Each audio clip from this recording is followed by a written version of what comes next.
E aí pessoal, beleza? Bem-vindo ao canal Repensando, eu sou Felipe Lopes, essa é mais uma aula do nosso curso de Introdução à Filosofia. O tema do vídeo de hoje é São Tomás de Aquino.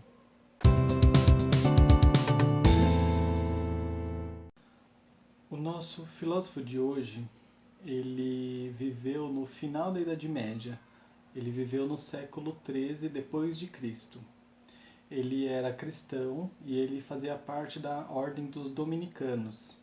Ele foi um grande estudioso, foi professor universitário em vários lugares, escreveu uma obra muito grande, mas que dentro dessa obra os livros mais importantes, né, os mais famosos, mais importantes são a Suma Teológica e a Suma contra os Gentios. Os temas da filosofia dele, assim como na filosofia de Agostinho, são temas relacionados ao cristianismo, como a questão sobre Deus, a fé, a alma e etc. A relação entre fé e razão para ele também não é uma relação de oposição. Fé e razão não são opostas. E o São Tomás, ele concebe uma certa autonomia da filosofia em relação à teologia, ou seja, uma autonomia da razão em relação à fé. Porque para ele a filosofia ela não se enquadra, ela não se encaixa totalmente na teologia. A razão não se enquadra totalmente da fé. Ela age de uma maneira autônoma, tem um método que é um método diferente. Mas, segundo ele, a razão ela precisa ser direcionada pela fé. A filosofia precisa ser direcionada pela teologia. Além disso, ele valoriza muito a questão da razão quando ele vai falar com os não cristãos, né? Quando ele tem as obras dele direcionadas para as pessoas que não são cristãs, ele sempre parte do princípio de que tem que convencer aquela pessoa através da razão, que é uma coisa que é comum a todos. E quando ele fala com os cristãos, ele usa como princípio as questões da Bíblia, porque é um tema básico para todos eles. Agora, sobre a ontologia, o São Tomás de Aquino tem dois conceitos que ele coloca como conceitos fundamentais. O primeiro é o conceito de ente e o segundo de essência. O ente, quando ele fala aqui, é tudo que existe, todas as coisas existentes são entes. Então, tanto o nosso mundo, o ser humano, as coisas que a gente observa, quanto as nossas ideias também são existentes, embora não sejam entes reais, né? Mas ele chama de entes lógicos as nossas ideias. Deus, que segundo ele é existente, também é um ente. Tudo isso está na categoria de ente. Agora, a essência são as coisas que fazem cada um ser o que é, ou cada coisa ser o que é. Lembra lá a diferença entre o que é essencial e o que é acidental? Então, a essência é aquilo que define, aquilo que sem o qual seria aquele objeto ou aquela pessoa seria um outro objeto ou uma outra coisa. E aí o Tomás de Aquino ele vai dar uma importância muito maior na sua filosofia para o ente, para a existência, do que para as essências. E ele vai colocar uma diferença também interessante em relação à questão de Deus, porque para ele só em Deus a essência e o ente, né, e a existência elas coincidem, né, elas são iguais. No mundo a gente tem o ser, a gente tem a existência, mas a gente não é necessariamente existência, porque para alguma coisa ser necessariamente existência, ela não pode ser criada e nem morrer, nem pode ser destruída. Então, para ele, o único ser que é necessário é Deus. O nosso mundo é contingente. Contingente significa existe, mas poderia ser diferente e poderia não existir. O necessário, ele precisa necessariamente existir. E para ele o ser, cujo nível mais alto é Deus, né? O ser é necessariamente bom, verdadeiro e uno, né? Tem unidade. Então para ele Deus tem todos esses atributos no seu nível máximo. enquanto no mundo as coisas também são boas, verdadeiras e unas, só que em um grau menor. Para ele existe uma relação sempre de analogia, né, que é uma relação de semelhança entre Deus e o mundo. Então, enquanto Deus é bom, verdadeiro e uno, o mundo também é bom, verdadeiro e uno. Só que essa relação de analogia não é uma relação de identidade, não é a mesma coisa. Então, é uma relação de semelhança e de diferença que em cada caso ou é mais semelhante ou é menos semelhante. Ou é mais semelhante ou é mais diferente. Mas nunca é completamente igual, nem nunca completamente diferente. Por isso que o ser no mundo tem as mesmas características transcendentes, que é como ele chama essas características, tem essas mesmas características de Deus, embora num grau menor. E isso se deve pelo fato da criação, porque todo criador mantém uma relação de analogia com a sua criatura, com aquilo que é criado. O Tomás de Aquino, ele também tem a tarefa de fazer uma prova da existência de Deus. E aqui no caso ele não vai fazer uma prova só, ele vai fazer 5. E essas 5 provas da existência de Deus é conhecido como as 5 vias. A primeira via é a via do movimento. Para ele, tudo que se movimenta, ele teve o seu movimento iniciado por um movimento anterior. Então, por exemplo, sei lá, num jogo de bilhar, quando você bate numa bola e a bola bate na outra, o movimento da segunda foi causado pelo movimento da primeira. E o movimento da primeira foi causado pelo jogador. E se a gente for remontar todos os movimentos de todas as coisas, a gente pode cair no infinito. Então, para o Tomás de Aquino, deve existir um ser que é o motor não movido, digamos assim. É o ser que movimentou as coisas, mas que não foi movimentado por nada. E para ele, esse ser só pode ser Deus. A segunda prova tem a ver com a causa eficiente. A causa eficiente a gente viu que é um conceito do Aristóteles, que tem a ver com a criação de coisas, né? Tudo que foi criado por uma outra coisa. A causa eficiente é esse ser anterior, que pode ser um ser humano ou pode ser qualquer outra coisa. A causa eficiente, então, é o que vem antes. É esse ser que vem antes e que dá origem às coisas. Então, para ele, tudo tem uma causa anterior, que é a causa eficiente. E para a gente também não fazer esse caminho até o infinito, tem que ter uma causa que não foi causado por nada. E, de novo, essa causa é Deus. A terceira prova é a chamada via do contingente necessário. E diz o seguinte: tudo que existe de contingente, como eu expliquei, né, são as coisas que existem, mas poderiam não existir.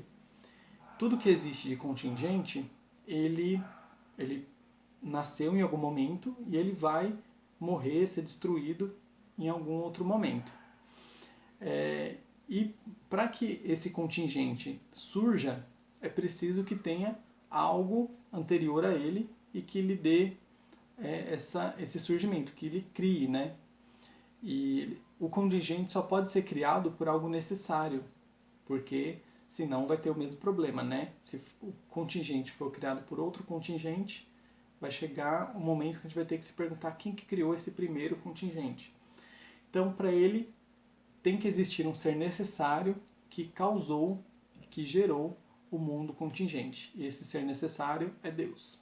A quarta via tem a ver com os graus de perfeição, porque para o Tomás de Aquino, todas as coisas elas têm um grau diferente de perfeição. Então, é como se tivesse uma escala, as coisas menos perfeitas e as coisas mais perfeitas. E como existem esses graus, deve haver um ser que é o grau mais alto de perfeição, que é a perfeição em si mesma, que para ele também só pode ser Deus. E por último, a quinta via tem a ver com o finalismo, né, com a finalidade das coisas. Para ele, tudo no mundo segue uma ordem e é direcionada a um fim, que é uma finalidade. Existe uma inteligência que coordena todas as coisas e que direciona todas as coisas para a sua finalidade. E essa inteligência, para o Tomás, também só pode ser Deus. Então essas são as 5 vias de se provar a existência de Deus. E aí percebam aqui que a prova da existência de Deus para o Tomás de Aquino é diferente da prova do Agostinho. Enquanto Agostinho vai buscar dentro de si uma prova da existência de Deus, o Tomás de Aquino busca na natureza, na observação do mundo, das coisas, essa prova. Em relação à moral, o Tomás de Aquino vai colocar muita ênfase na ideia de livre-arbítrio, que é a livre escolha, né, a livre capacidade do ser humano escolher entre tomar uma ação ou outra ação. E esse livre-arbítrio ele é justificado porque o ser humano não tem conhecimento completo, total, sobre as coisas e sobre as ações. Porque, segundo ele, se o ser humano tivesse conhecimento total, ele sempre escolheria a melhor ação, a ação boa. E, embora o ser humano não tenha esse conhecimento total, para o Tomás de Aquino, o ser humano tem a capacidade de conhecer os princípios das ações boas. E esse conhecimento, ele leva o ser humano a agir bem, mas ele pode mesmo assim escolher agir o mal, que para ele esse mal é associado com o pecado. E aí, o São Tomás de Aquino também tem uma ideia muito interessante que tem a ver com uma diferenciação de 5 tipos diferentes de lei. Para ele, existem 5 tipos de lei. O primeiro tipo de lei é o que ele chama de lex aeterna, que significa lei eterna, e é a lei que rege a natureza, o mundo, todas as coisas. E essa lei, ela é guiada por Deus, e ela foi feita por Deus no momento da criação. O segundo tipo de lei é a lex naturalis, que significa lei natural, que tem a ver com uma parte da lex eterna que diz respeito ao ser humano. Então, a parte dessa ordem da natureza que diz respeito ao ser humano como um ser racional é o que ele chama de lex naturalis.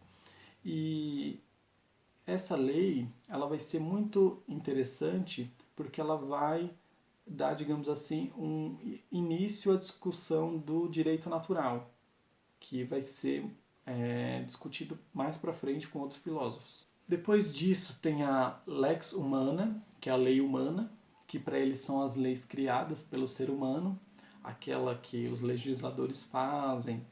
E para ele, essas leis elas servem para regular, digamos assim, um bem comum, uma convivência entre os seres humanos de maneira agradável, amigável, etc. Para ele, essa lex humana ela tem que estar em consonância com a lex naturalis e com a lex eterna. Se uma lei não estiver em consonância com as outras, ela é uma lei injusta. Se a lei que o homem faz não tiver em consonância com a lei de Deus, é uma lei injusta. E por último, o último tipo de lei é o que ele chama de lex divina, que é a lei divina.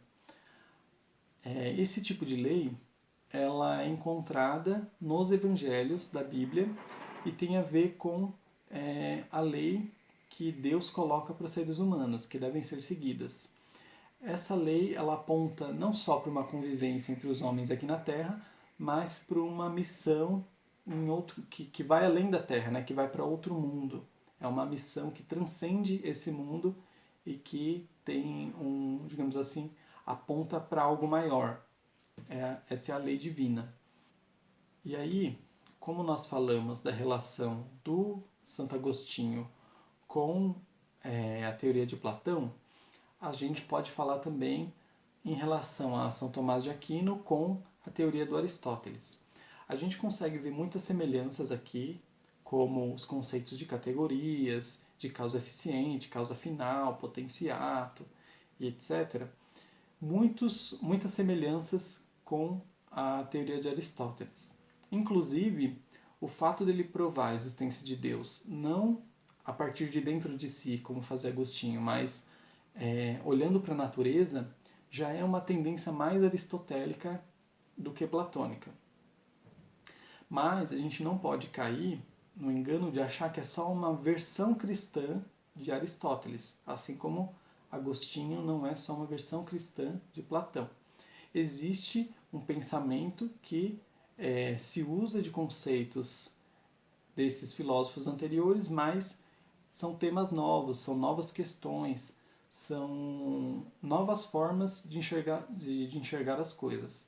Por exemplo, para o Aristóteles não fazia sentido nenhum você provar a existência de Deus, enquanto para o Tomás de Aquino isso foi uma questão importante. Então, os filósofos eles têm uma certa originalidade, embora eles tenham uma vertente que se use de conceitos mais aristotélicos ou platônicos, por exemplo. E aí, para aprofundamento, eu sugiro os dois livros mais famosos do São Tomás de Aquino, que é a Suma Teológica, para quem estiver interessado nos temas mais teológicos, ou a Suma contra os Gentios, para quem estiver interessado nos temas mais filosóficos. É lógico que nessas duas obras você vai ter filosofia e teologia, só que uma vai focar mais num aspecto e a outra em outro aspecto. Certo? Então é isso. Curte o vídeo, comenta aqui embaixo o que você achou, compartilha aí com seus amigos que gostam e estão precisando e é nóis.